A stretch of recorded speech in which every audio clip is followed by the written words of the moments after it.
Hello friends, कैसे हैं आप सभी।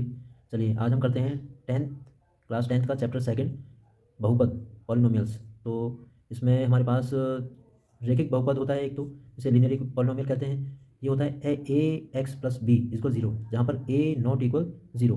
तो जैसे मान लीजिए हमारा एक पॉलिनोमियल है 2x+3, तो x की जो वैल्यू आएगी वो आएगी -3/2। तो maximum zero of the linear polynomial, रैखिक बहुपद के अधिकतम शून्यांक कितने हो सकते हैं? केवल और केवल एक। तो रैखिक बहुपद लीनियर पॉलिनोमियल के अधिकतम शून्यांक मैक्सिमम जीरोस कितने हो सकते हैं? एक, क्योंकि केवल यही जो वैल्यू है एक्स की इस पूरी इक्वेशन को क्या बना सकती है? जीरो बना सकती है।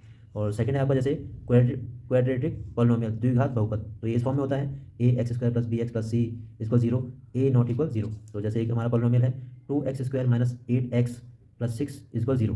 तो जैसा कि आपने 9th क्लास में इसके फैक्टर वगैरह बना के देख रखे हैं, और इसके अगर हम फैक्टर बनाएंगे तो बनते हैं 2 ब्रैकेट में x - 1 ब्रैकेट क्लोज और x - 3 इस तरह से। तो इसके जो जीरो बनेंगे हमारे वो आएंगे x इक्वल 1 और x इक्वल 3।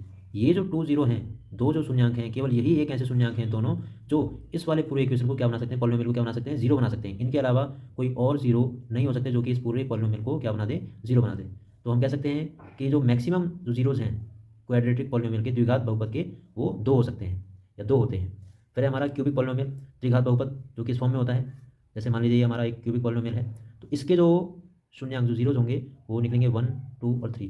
केवल और केवल यही तीन अंक ऐसे होंगे या जो जीरोज ऐसे होंगे जो कि इस पूरे पॉलिनोमियल को, द्विघात बहुपद को, जीरो बना सकते हैं। इनके अलावा और कोई जीरोज या शून्यंक हमारे पास ऐसे नहीं होंगे जो कि इस पूरे पॉलिनोमियल को जीरो बना सकें। तो हम कह सकते हैं कि maximum zeros of cubic polynomial are 3। अधिकतम जो जीरो हैं, शून्यंक हैं त्रिघात बहुपद के, वो 3 होंगे। चलिए अब आगे बढ़ते हैं। Relationship between the zeros and coefficient of are polynomials, इसी बहुपद के शून्यंकों और गुणांकों में संबंध। जैसे कि देखिए हमारे पास पॉलिनोमियल है एक x² + 7x + 10, तो इसके जो फैक्टर बनेंगे वो बनेंगे x+2 और x+5, और इसके जो जीरोज निकलेंगे, जो शून्यंक निकलेंगे, वो निकलेंगे x इक्वल -2 और x इक्वल -5। इसे कहते हैं अल्फा और इसे कहते हैं बीटा। तो सम ऑफ द जीरो, शून्यकों का योग में हम क्या करते हैं? Alpha plus beta equal -b/a। ये b क्या है? x का गुणांक है, कोएफिशिएंट ऑफ x। और a क्या है? x² का गुणांक है, कोएफिशिएंट ऑफ x²। तो अल्फा हमारे जैसे -2 आया है, तो अल्फा की जगह रखेंगे -2, प्लस की जगह पे प्लस, और बीटा हमारा क्या आया है? -5। बीटा की जगह पे -5। तो इस तरह इनको सॉल्व करने पे हमें मिला 7, किसका? माइनस का। तो बाहर माइनस और ब्रैकेट में क्या है? कोफिशिएंट ऑफ एक्स, एक्स का कोफिशिएंट जो कि किसका है? पॉजिटिव है। तो हम यहाँ हमें किसका मिल रहा है? Coefficient of x positive. Coefficient of x², coefficient of x² मतलब x² का गुणांक, जो कि क्या है? एक ए है, ए होता है, -b/a है जैसे। तो ए क्या है हमारा? Coefficient of x²। Coefficient of x² क्या है? 1 है, जो कि क्या है? 1 आया है। फिर है आगे प्रोडक्ट ऑफ इट्स जीरोज, शून्यकों का गुणांक, तो वो क्या होता है? Alpha into beta. तो इनको सॉल्व करके क्या मिलता है? c/a। सी की वैल्यू मिलती है और ए की वैल्यू मिलती है। सी क्या है? हमारे एक अचर पद है, मतलब कॉन्स्टेंट टर्म है। और ए क्या है? x² का गुणांक, मतलब कोफिशिएंट ऑफ x²।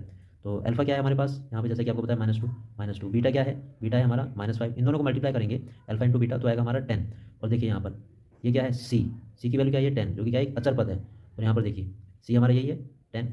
तो सी क्या है हमारा? 10। x² का गुणांक क्या है? दोबारा से कोफिशिएंट ऑफ x² क्या है? 1 है, तो ये क्या आया है? 1 आया है। Thank you.